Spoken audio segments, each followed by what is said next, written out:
The ground is a traditional term for garden that they use in Barbados. Initially I was like, that sounds strange, but then I was like, well, it is the ground, it's the ground outside your house. That's where everything grows. So obviously this project being botanical focused, the plants, they all come from the ground. That's the starting point. So on the surface is the ground, oh yeah, plants come from the ground, but then when you hear, oh, that's what Bayesians would call the garden, I think it's just a nice connection.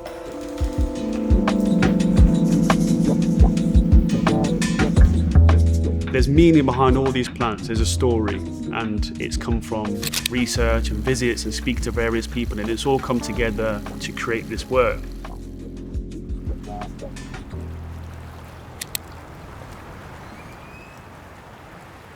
I've been to Barbados before when I was young, but I think it was a very different experience. It was more a holiday. So this time I really wanted to see more of the island, see more myself, visit various botanical gardens. So Andromeda Garden was a real highlight, a real inspiration for my visit. I arranged a private tour with Sharon Cooke, who's the curator there, and she was really interested, super knowledgeable, but also she was born in Britain. She lived out in Barbados for 30 years, but she could see both sides of things I was looking into. She liked the certain questions I was asking, she understood why I was asking them because she's from England.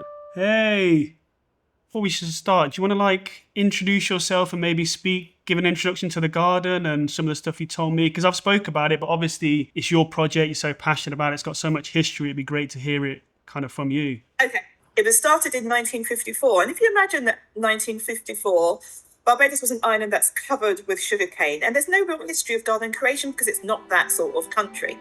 But a lady called Iris Bannicky, Barbadian, a white Barbadian, she was a plantswoman and she was a scientist, and she created a private botanical garden for herself, plus, if you like, a pleasure garden for her family.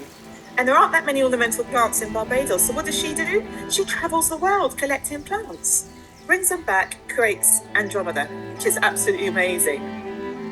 What is this plant called? This plant is Agave angustifolia Andromeda. Brother of this died because it did not have enough chlorophyll, which is what makes plants grow, and it's like our blood. It takes in the sunshine and converts it into starch for the plant. But this one has survived and done well, and I have sent suckers from it to several botanical gardens in other parts of the world. Today we paid a visit to the beautiful Andromeda Gardens. This evening our tour guide was Mrs. Iris Bannicky. But in terms of inclusion, I think it was missing Barbados, it was missing us, it was missing our heritage. It was a fantastic garden, amazing. But people in Barbados use plants, and it might be less than they did, 100 years ago. But people, and even young people, they still use plants. They still go into the ground and get duppy basil to help them sleep, they still do that. And I'm thinking, well, it needs to be shown, because gardens in the Western tradition are wonderful, but gardens that are in Barbados should have something of us in there.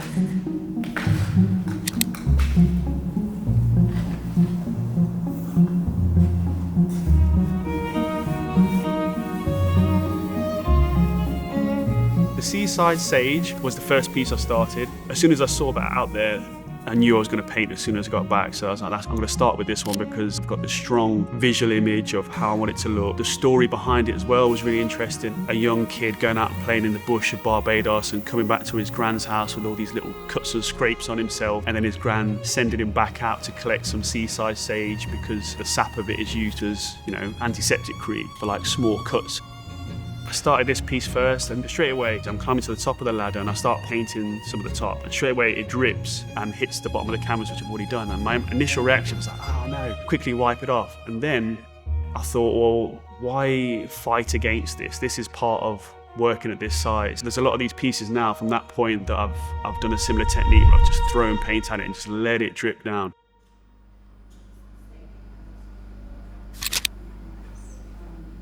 My Mum's side of the family are from Barbados. Growing up, obviously, I always knew that. I think when you're younger, you're not as interested in family history, and I think you more just want to fit in with your friends and everything else. But it wasn't until I got older I realised how different each island is. Barbados was always under Britain, colonially, so that linked into, okay, why is Barbados different to Jamaica and the other islands? How do they all differ?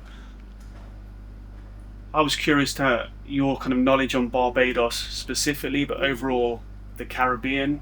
It wasn't until I kind of got older I realised how different Barbados is from Jamaica. The accent's very different. A lot of things obviously similar. But what I didn't realise was the different European colonisers had so much of a effect on the kind of mixing. And because Barbados is always British owned, it's a very British, there's an element to it. And even we were talking about the accent, even sounds kind of West Country, Bristol-y. So then I was interested in, okay, like the French own different islands and how the mixing of cultures changed and created kind of differences within the island. It's an interesting point. So you've got the earlier colonies like Jamaica and Barbados, but somewhere like Trinidad, which the British take control of after the Napoleonic Wars, so it's called a crown colony. Guyana's sort of somewhere in between because the British are there at the same time that the Dutch are there, and they kind of gradually take control, and then British Guyana becomes a crown colony too. So they're much newer and much more polyglot, I think. In Trinidad, there's Spanish and French influence. So you'll notice even today there are a lot of Spanish surnames in Trinidad. These are not Spanish people, they're Trinidadian people. You can see that kind of mixing.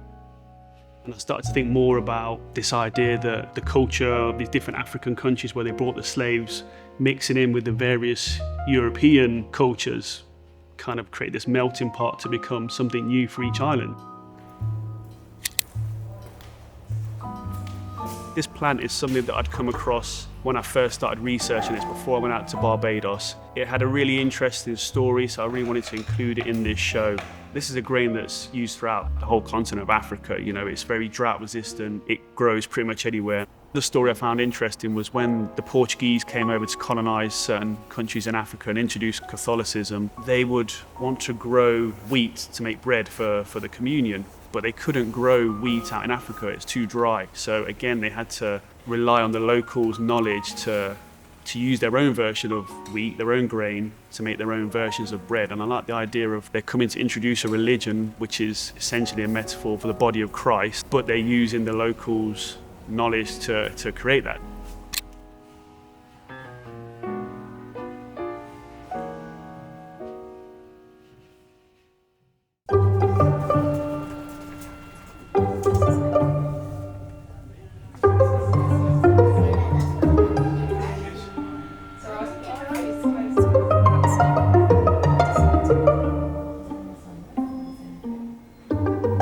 The visit to Leicester University Archives was actually mind-blowing. When it was first suggested, I was interested to see it, but I'd already started the project. I already had my plants I was looking at, so I didn't think I'd get a lot out of it at that time. But as soon as they came out and they had these books that were like hundreds of years old, instantly I had in my brain a whole new door of ideas just opened up. When I first started this project a few years ago, botanical illustration was really the way I was finding out about a lot of these plants, because I couldn't see them in the flesh. It was locked down. A lot of them don't grow in England. So seeing these illustrations again kind of brought me back to the start.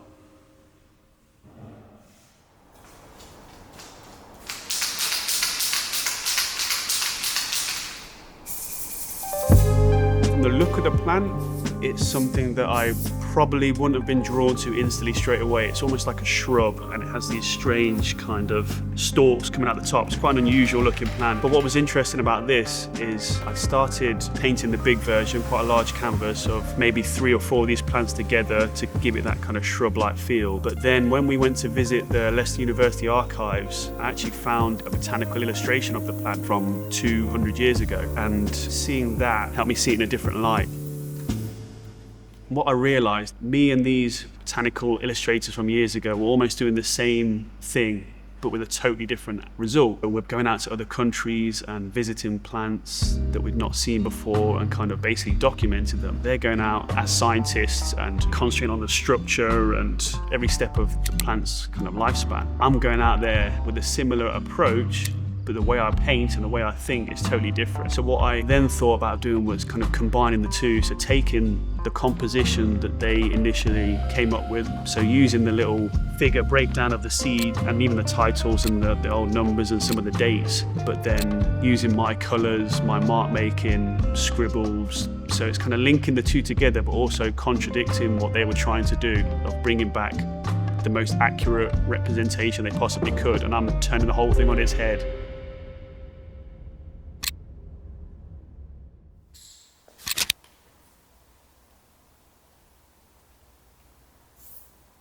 It's interesting, you were talking about being mixed heritage and being here and being in Barbados, and kind of you're thinking, wow, how does this all work? And then you're interested in botanical stuff, because plants and flowers and botanical things are always created by a mixing, right? Yeah, amazing. And so that's kind of really struck me when you were speaking about that I can see, I don't know whether this was something conscious or whether you reflected on it. It's interesting to think about plant genetics and mixing and what plants look like and why they look like they do, and what that tells us also about colonialism and cultural heritage and things moving around the world, whether it's people or objects or plants. Yeah, it's all kind of connected. Definitely. And that was interesting. The focus was the plants because I was already painting the plants, so structurally and from an artist's point of view, that's what I was interested in. But the plants that I was looking at represented the people that were bringing them. There was other things just had no clue about until I went out there. So one thing that really stood out to me was I kept noticing these bricks everywhere, in pavements, walls in the city, and they all had these names on them, like company names. And I asked what they were about. They were all bricks, seconds from brick companies in the UK back in the sugar trading days. And what they used to do with the boats is fill the hull with hundreds, thousands of these bricks to use as a ballast to kind of counterbalance the weight of the ship, send it over to Barbados, dump the bricks, fill it with sugar and take it back to England. And then they obviously use these bricks in the infrastructure of the island. And the fact that the island has this history of this kind of colonial rule of Great Britain and everything else, which they've since become an independent island, but there's still the names of all these companies built into the island. That really blew my mind. And like, it's a literal piece of empire. Britain, empire built into the structure. Yeah. No, it's interesting when you go and you see things like post boxes, for example, or sometimes you see a big piece of machinery down on a dock and it'll have a Birmingham manufacturer stamped on it, and it does. It's a really stark reminder of the relationship of this place to the place that we live in, historically how that was constituted. And it's about trade, extraction, the use of resources, the appropriation of resources. It's about all of those things. I was thinking of just taking like some of the names out and kind of writing them into the paintings, like in the background, so people can see them when they look carefully. They're not obvious. Maybe do it like in the same kind of stencil writing, with half showing half. I don't know yet. I just thought it was really nice, really interesting idea.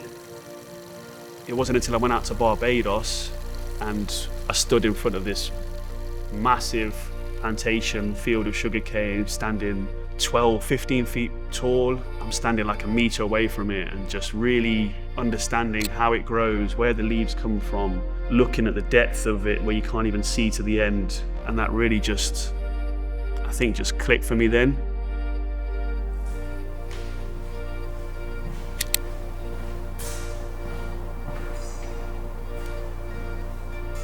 I had the idea that I'd build it up in layers, almost like I was painting the very back of the field and coming forward. So I'd do a bit, I'd work on some other pieces, and then I'd go back to it and I'd layer it up, put the stalks in, put the grass in, the leaves in, and just keep coming back to it and just keep building it up and playing with the mediums. And then towards the end I started to add the titles and the names on the bricks, combining it with the sugarcane was just the perfect starting point because in a sense it was a trade, the bricks for the sugar. It's just a really interesting story. I wanted to make sure that they could be seen, but they weren't dominant in the piece. So I'd put the name in, then I'd maybe smudge into it. I'd do a line over it and just build it up that way.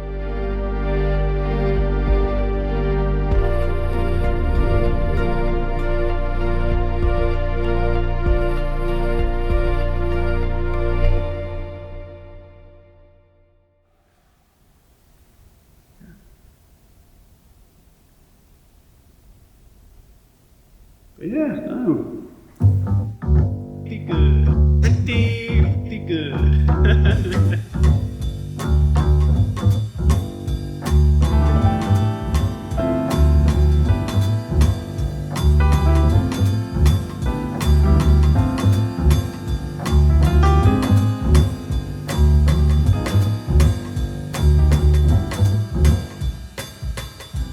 Sitting now doing this interview is the first time I've been in the gallery where the work's been hung, so I'm still a bit overwhelmed by it all. Even when I'm talking now, my eyes are darting around because to see your own work in the context of a gallery, the white walls, the higher ceilings, the lighting, the flooring, it adds a new element to it. You know, it'd be nice to really just spend some time in here and look at the work and digest what I've learned. Try and figure out which pieces are my favourite, which sections I like. I'm looking forward to opening night and everyone seeing the work and then just resting for a couple of days and then getting back to it.